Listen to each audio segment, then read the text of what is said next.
실까요? 이렇게 만나서 반갑습니다. 한번 인사하시죠.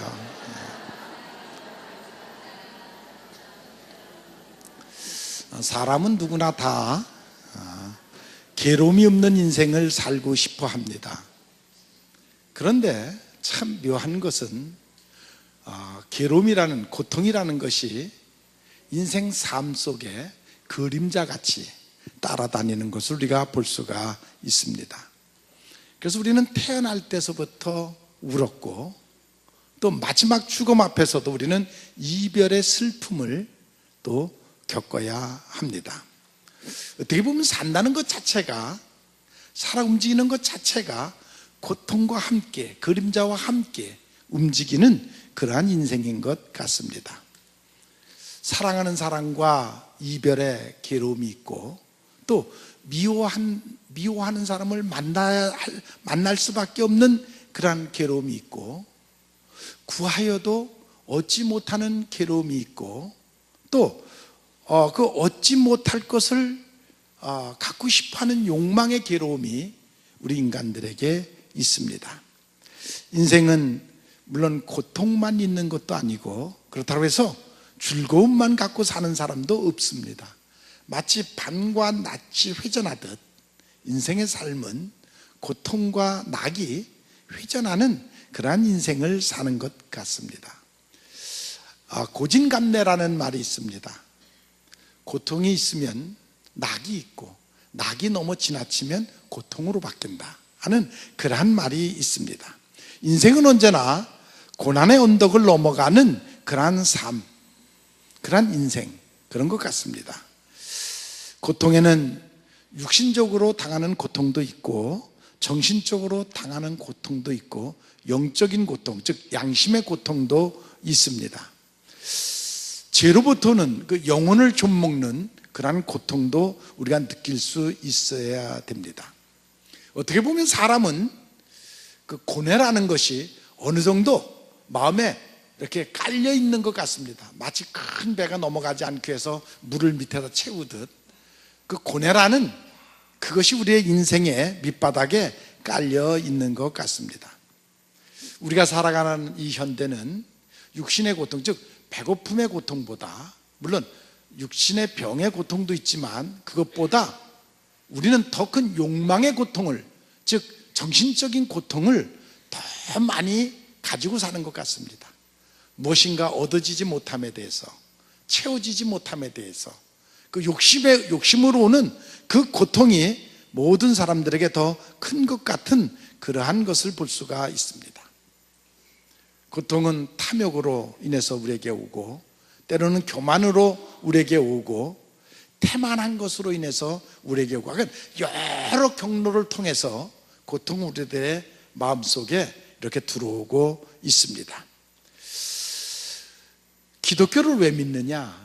우리가 왜 예수를 믿느냐? 예수님은 그 고뇌로부터 벗어나는 법을 우리에게 가르쳐 주셨습니다. 믿습니까? 그것을 깨달았으면 그 사람을 도 텄다 그러는 거예요. 도를 트면 고뇌로부터 벗어나는 법을 배워요. 성경은 바로 우리에게 그 고통으로부터 벗어나는 법을 우리에게 가르쳐 주고 있습니다. 때로는 고난이 우리에게 필요한 것은, 고난을 당해본 사람이 이웃의 아픔에 동참할 줄을 알아요. 또 이 패배의 아픔을 겪어본 사람이 패배한 사람을 가서 위로할 수가 있어요. 깊은 고뇌를 해보지 못한 인생은 정말 삶이 천박하고, 그리고 깊이가 없어요. 그래서 우리 인생들에게는 고뇌라는 것이 필요한 것입니다. 지금 혹시 고난의 풍랑을 겪고 계신 분이 계십니까? 그분들에게 용기와 인내가 필요한데, 그 용기와 인내는 바로 주님을 믿는 믿음에서 오는 것을 믿으시기를 바랍니다. 주님을 믿으면 그 안에서 지혜가 생기고, 용기가 생기고, 인내가 생겨서 어떤 고통도 이길 수가 있습니다. 오늘은 갈릴리 호수에서 일어났던 그 풍랑의 사건에 대해서 오늘은 같이 은혜를 나누려고 합니다. 예수님께서 벳세다 광야에서 하루는 설교를 하셨습니다. 갈릴리 호수는 뺑 돌라 광야가 있습니다. 광야 가운데 호수가 있습니다.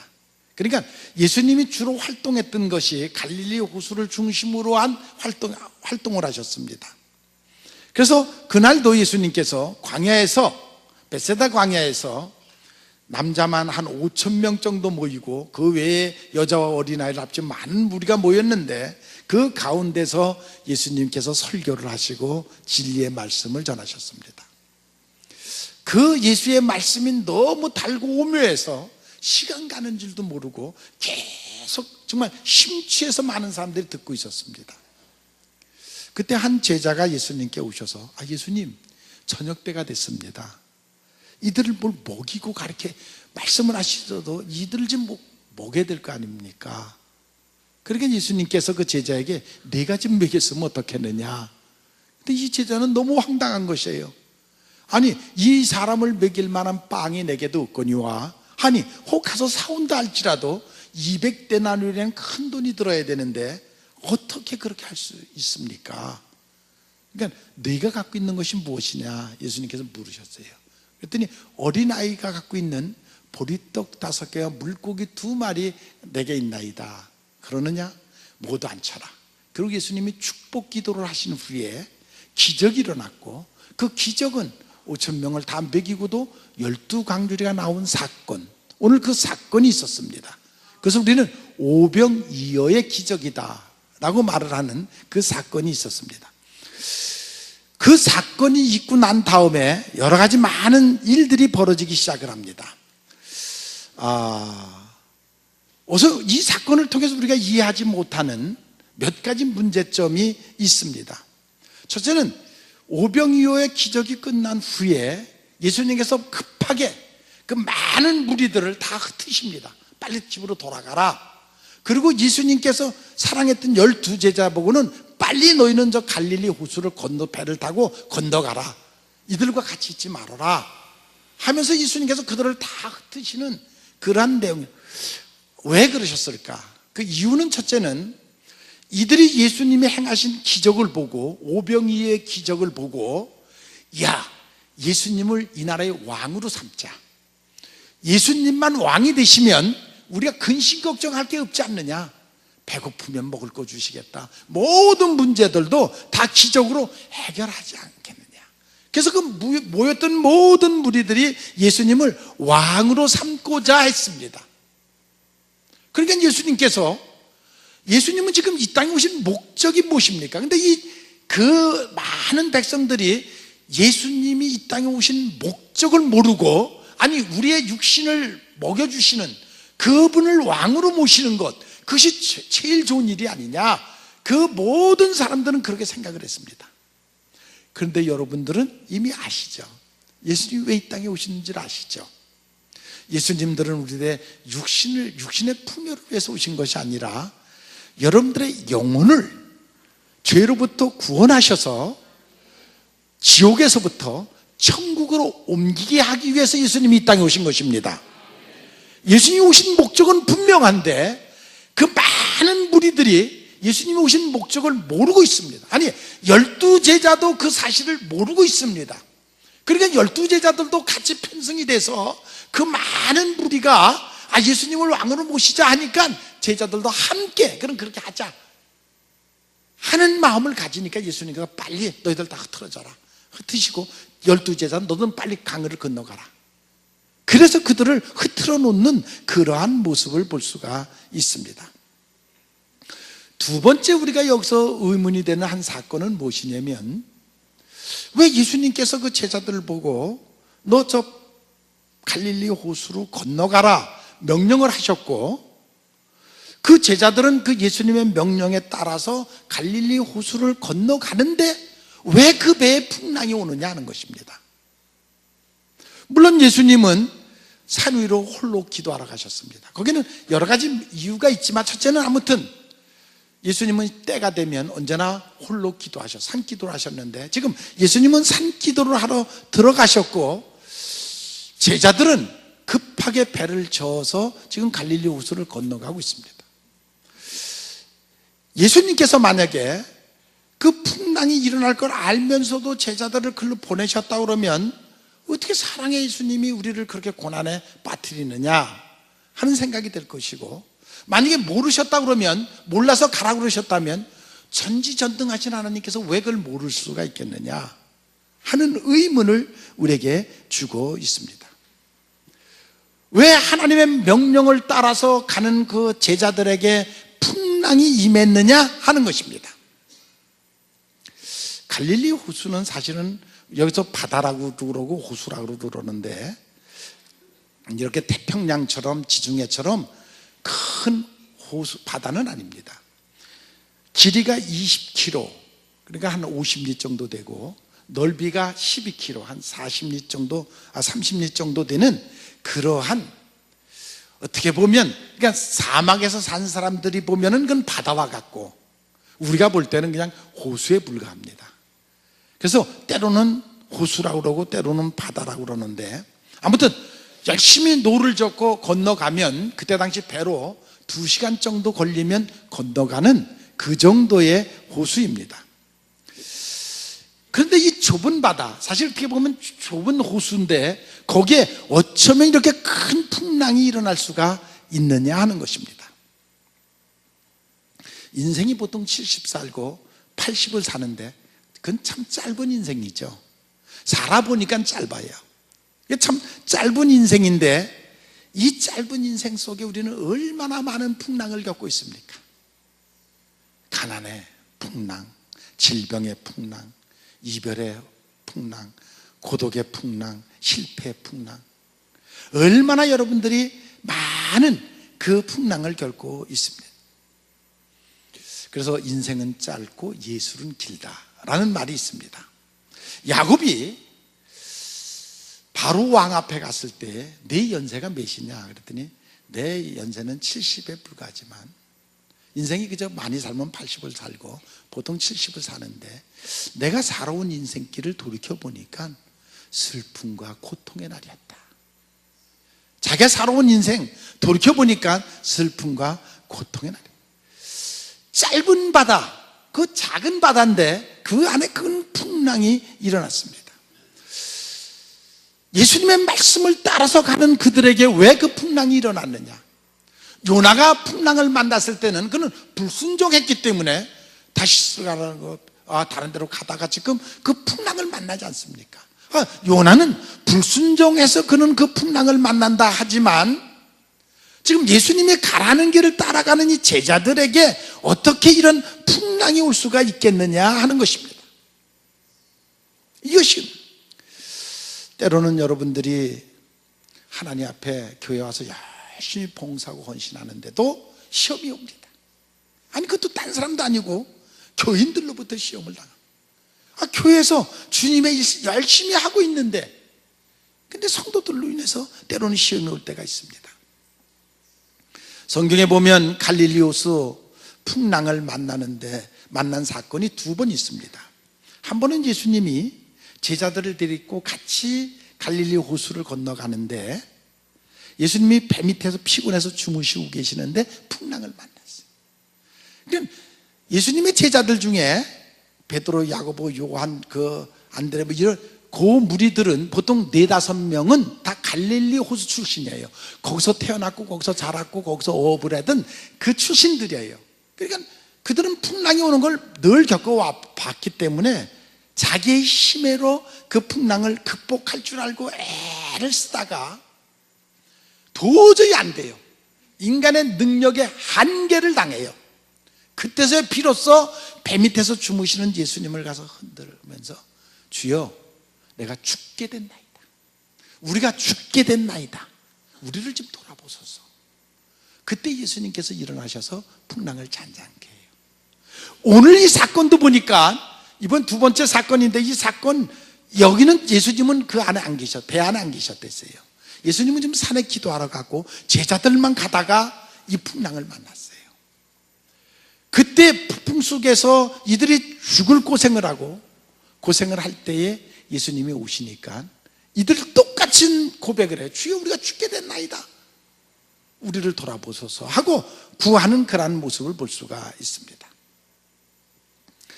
제가 늘 여러분들에게 설교하는 요점이, 성령을 여러분들의 심령 속에 모시면 만사형통한다, 복받는다, 이런 설교를 하는데, 왜 예수님하고 함께 가는 이들의 삶 속에 왜 이런 풍랑이 일어나는가? 첫 번째 사건, 그 갈릴리에서 일어난 풍랑은 예수님을 배 안에 모시고 가되 예수님이 배 안에서 지금 주무시고 계십니다. 그래서 풍랑을 만났습니다. 두 번째로 풍랑은 예수님의 명령을 따라서 가되 그 배 안에 예수님이 안 계셨습니다. 그들은 그래서 풍랑을 만났습니다. 우리가 교회 안에서 하나님의 일을 하는데, 교회 일을 하는데 자기 심령 속에 주무시는 주님을 깨우지 아니하고 자기 방법대로 하면 그것이 풍랑을 만날 수 있습니다. 내가 주님의 일을 한다고 하는데 거기에 주님이 함께 계시지 않으면 때로는 풍랑을 만날 수 있습니다. 아마 일해 보신 분들은 무슨 얘기인지를 알 거예요. 여러분, 우리가 어디에서 어떤 일을 하든지 중요한 것은 성령이 내게 오셨지만 성령이 내 안에서 주무시고 나 혼자 일을 하면 그는 풍랑입니다. 성령이 함께 하셔야 됩니다. 여러분들이 교회 일을 해도 하나님의 뜻대로 순종을 해도 그 안에 주님이 함께 계시고 함께 일을 같이 하셔야 됩니다. 주님은 주무시고 내 방법대로 내 멋대로 하다 보면 위험한 일을 당할 수가 있습니다. 이것을 깨달는 여러분들이 되시기를 바랍니다. 뭐 하던 일이니까 습관대로 뭐 맨날 그런 건데 그것은 아닙니다. 성령은 그때그때 다르게 여러분들에게 역사하신다는 사실을 깨달으시기를 바랍니다. 예수님의 제자 베드로, 안드레, 요한, 야고보 다 갈릴리 출신이라 거기서 고기 잡고 거기서 아직 몸에 밴 사람들인데도 불구하고 아무리 노력을 해도 그 풍랑을 벗어날 수가 없습니다. 자기의 인간의 노력 갖고 되지를 않습니다. 우리도 때로는 그러한 일을 당할 때가 있습니다.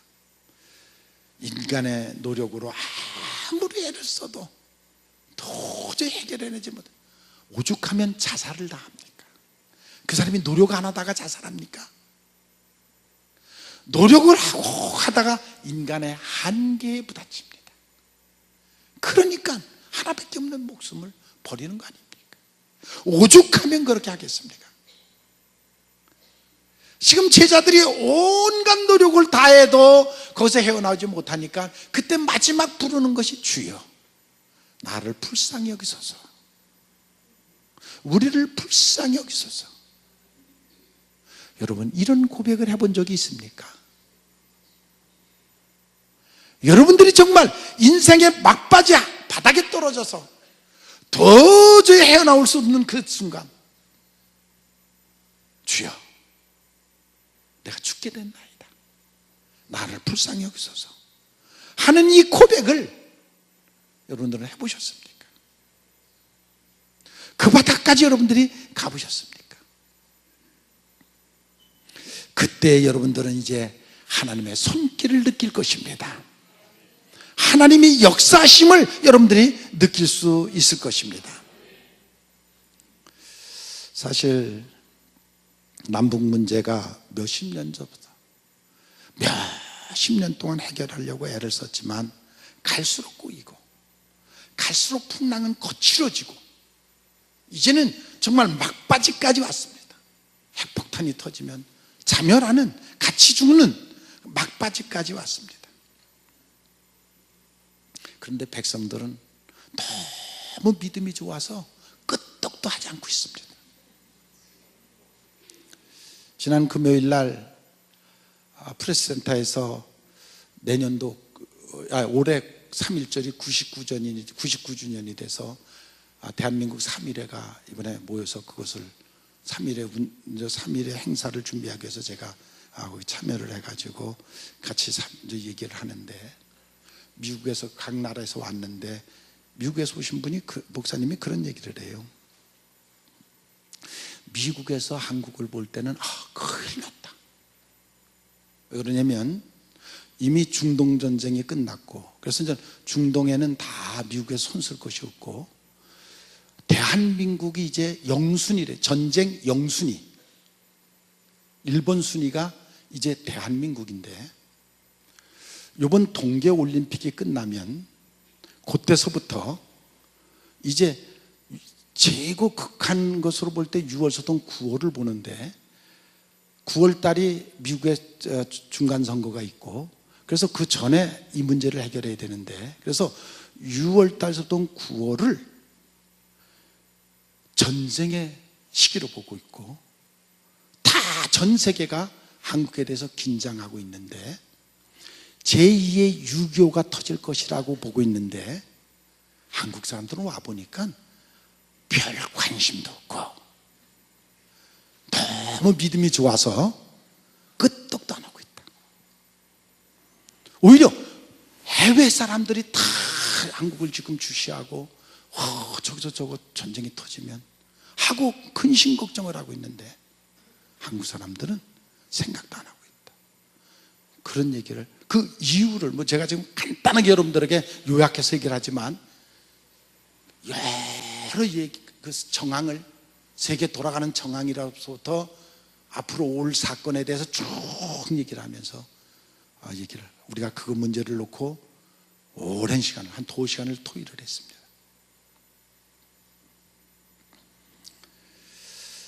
정말 누가 기도하겠어요? 누가 나라 걱정하겠어요?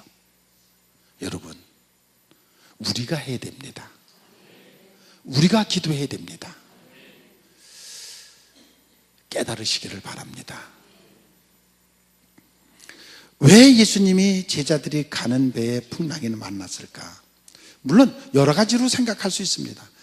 자연과학적으로 생각하면 갈릴리 호수의 그 위치가 헬몬산, 바로 갈릴리 호수가 헬몬산, 항상 사철 눈이 덮여 있는 그 눈이 녹아서 헬몬산을 통해서 갈릴리 호수로 물이 오고, 그 물이 흘러서 사막 가운데 사회로 들어가는 것입니다. 그러니까 다 사막보다 이 갈릴리 호수가 207m가 낮다고 그래요. 그러니까 물이 헬몬산에 눈이 늘 쌓여 있어서 기류가, 냉기류가 흐르죠. 찬 기운이, 찬바람이 불고, 사막에는 뜨거운 바람이 부는데, 이것이 맞부딪혀서 회오리 바람이 쳐서 부딪히는 곳이 갈릴리 호수예요. 그렇기 때문에 갈릴리 호수에서는 가끔씩 가다 태풍, 회오리 바람이 불어서 이런 풍랑을 만날 때가 있습니다. 여러분들의 인생의 삶이 이상기류를 갖고 있어요.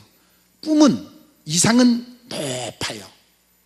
근데 현실, 우리가 살아가는 현실은 아주 낮아요.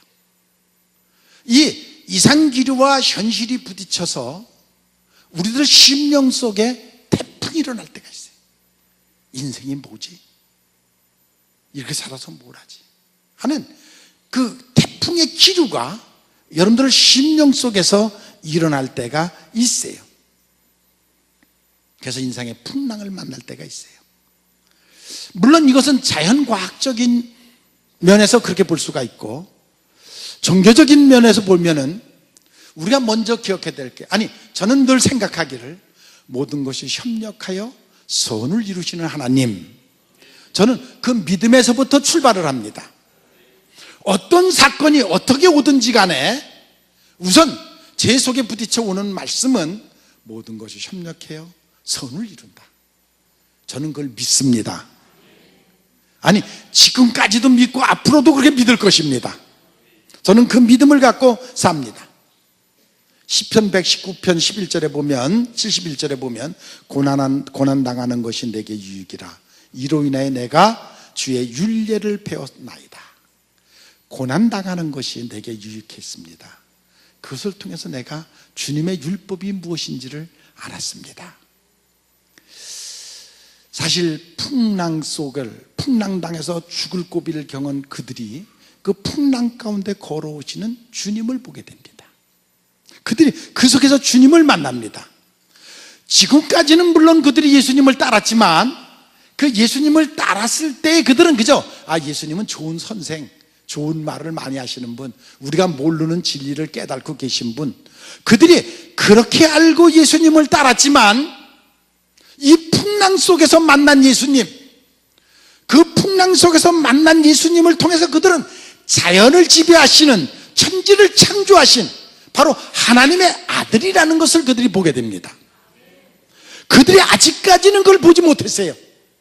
예수님을 따라다니지만 우주 만물을 창조하시고 지배하시고 명령하시고 자연이 순종하시는 그 전지전능하신 하나님을 그들은 만나지 못했댔어요. 그런데 이번 이 풍랑을 통해서 그들은 이분이 바로 우주 만물을 창조하시고 지배하신 그 창조주 하나님이로구나 하는 것을 그들이 그때서야 그 예수님을 만나게 되는 것을 볼 수가 있습니다. 그들은 풍랑을 통해서 죽음을 경험했고 그 죽음을 경험한 후에야 비로소 주님 앞에 정말 엎드려 경배를 하며 우리를 불쌍히 여겨주시고 우리 좀 살려주세요 하고 비는 그들의 모습을 볼 수가 있습니다. 정말 죽을 고비를 겪고 난 후에야 비로소 주님 앞에 무릎을 꿇고 엎드려서 나 좀 살려주세요, 죽게 됐나이다 하고 구하는 그들의 모습을 볼 수가 있습니다.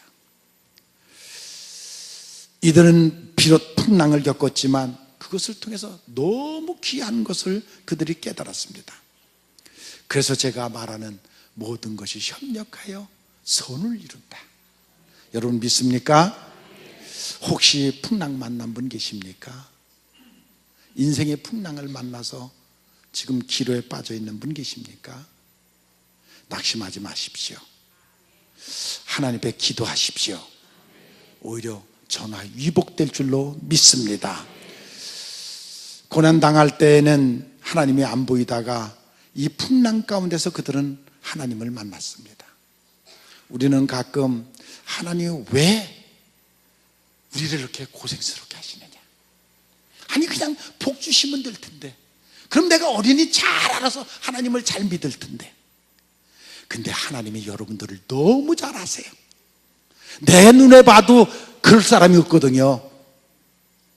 내 눈에 봐도 그렇거든. 하나님이 얼마나 정확하게 아시겠어요, 여러분들.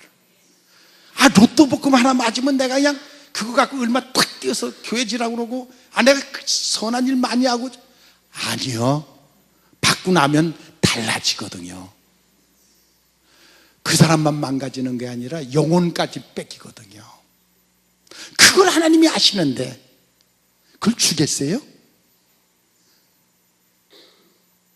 내 눈에도 그렇게 보이는데 하나님이 보실 때 오죽하겠어요.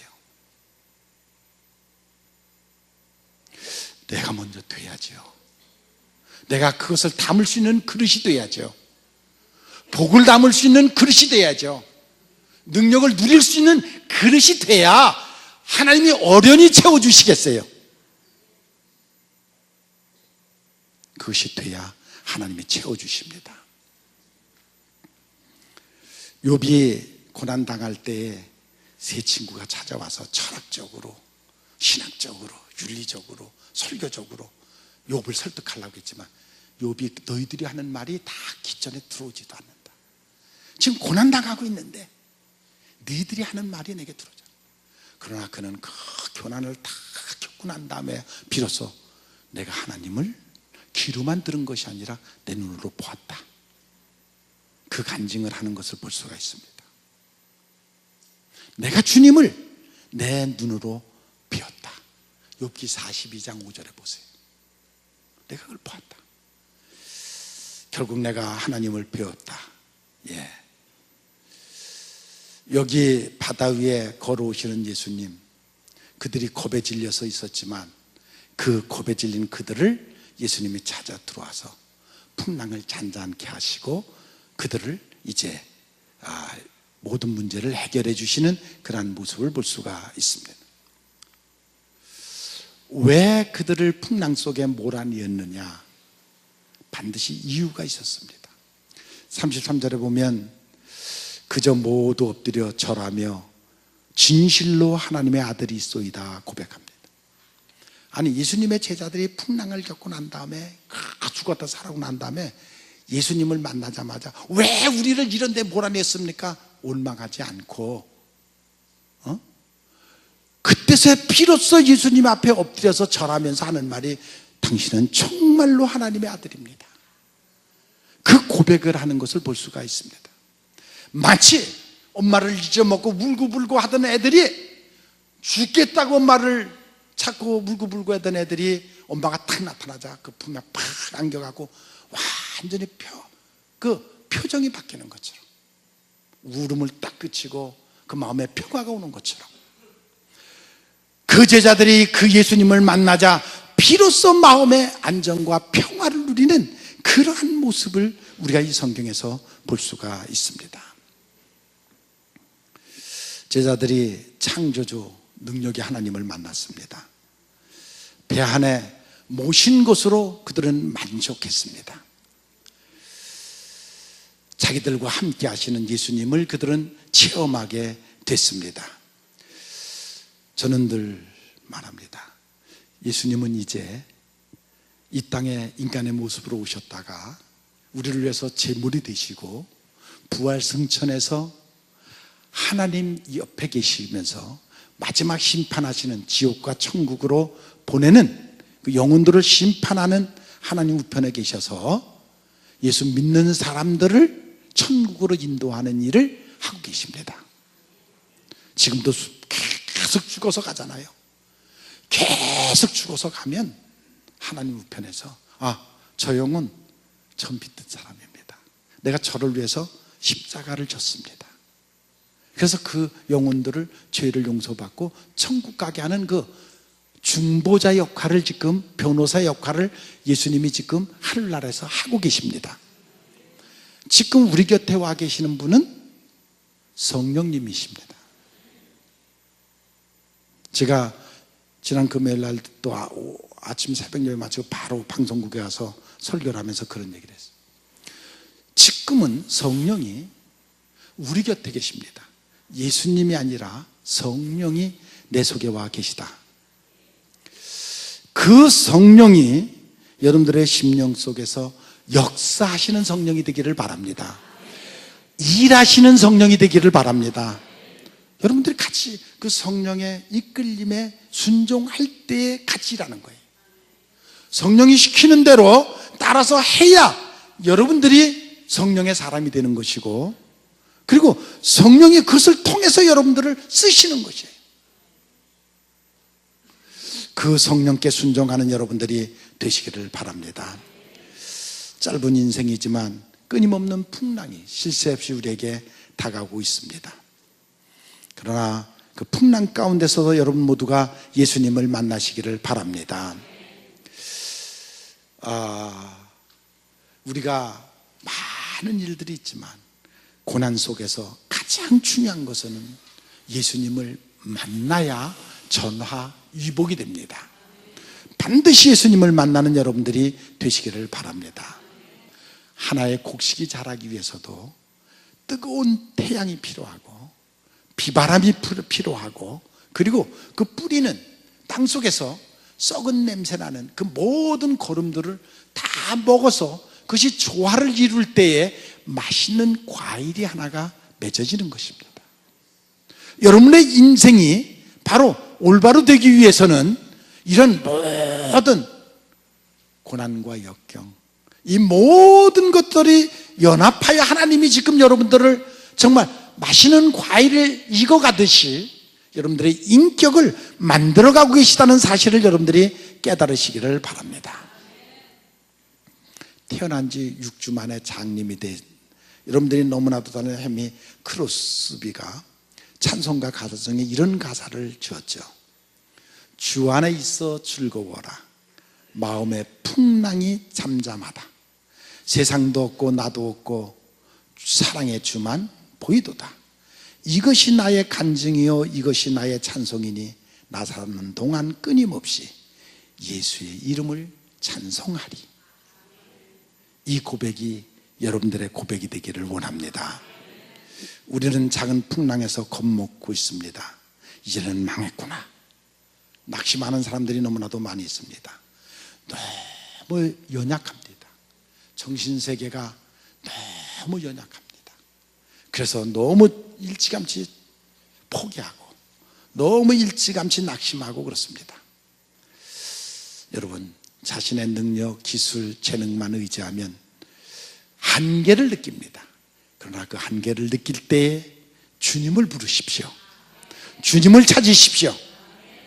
여러분들의 심령 속에 주무시고 계시는 그 성령을 깨우십시오. 성령이 일하게 하십시오. 그래서 여러분들의 삶이 새로운 역사로 변화되는 역사가 나타나기를 바랍니다. 예수님은 우리에게 평안을 주시러 오셨습니다. 여러분들의 진실한 마음을 가지고 주님을 고백하면 주님은 여러분들의 모든 문제를 해결해 주시는 분인 것을 여러분들이 믿으시기를 바랍니다. 제가 연말 마지막 주일날 산지를 개척하라. 2018년을 우리가 개척하자. 우리가 영적 싸움에서 승리해야 된다. 그랬고 첫 주에는 제가 묵은 땅을 개척하라. 여러분들의 묵은 마음을 개척하라. 부패한 사상, 여러분들의 심령 속에 가득 차 있는 세상 것들, 그 사고, 사상, 그것을 개척해야 된다. 성령의 불로 띄우고 개척해야 된다. 두 번째 주일은 제가 여러분들이 예수님이 옥토가 된 그 마음에 예수님이 머물러 계신다. 인간이 인간답게 될 때에 또 그 인간다운 인생을 살아갈 때에 하나님이 주시고자 하는 축복, 그 능력, 그것을 받기 위해서는 예수님이 여러분들의 심령 속에 머물러 계셔야 된다. 지나가는, 스쳐가는, 바깥으로 스쳐가는 구경꾼이 아니라 여러분의 마음속에 주인이 되셔서 마치 삭개오가 변하듯이 여러분들의 삶이 변화해야 된다 말씀드렸습니다. 이제 여러분들의 마음속에 주님이 계시는 것만이 아니라 오늘은 일하시는 주님, 여러분들과 함께 일하시는 주님, 그 주님을 여러분들이 만나시기를 바랍니다. 여러분들이 맛있는 과일이 익으려면 따가운 햇빛과 태풍이 필요하듯이 때로는 우리에게 고난이 필요합니다. 그 고난을 통해서 여러분들을 만들어 가시기를 바랍니다. 몸의 고통, 정신적인 고통, 영적인 고통, 양심의 고통, 그런 것들이 우리에게 있습니다. 그 모든 문제를 단 한 번에 해결하는 것은 성령의 충만함을 받는 것입니다. 여러분들의 심정 속에 성령의 충만하면 오병이의 기적이 여러분들의 삶 속에 일어날 줄로 믿습니다. 호수를 건너던 제자들에게 풍랑을 만났습니다. 그러나 그 풍랑을 통해서 그들은 풍랑 속에 걸어오시는 주님을 만납니다. 그리고 그들의 삶이 새롭게 변하는 역사를 볼 수가 있습니다. 고난 속에 예수님을 만나는 여러분들이 되시기를 바랍니다.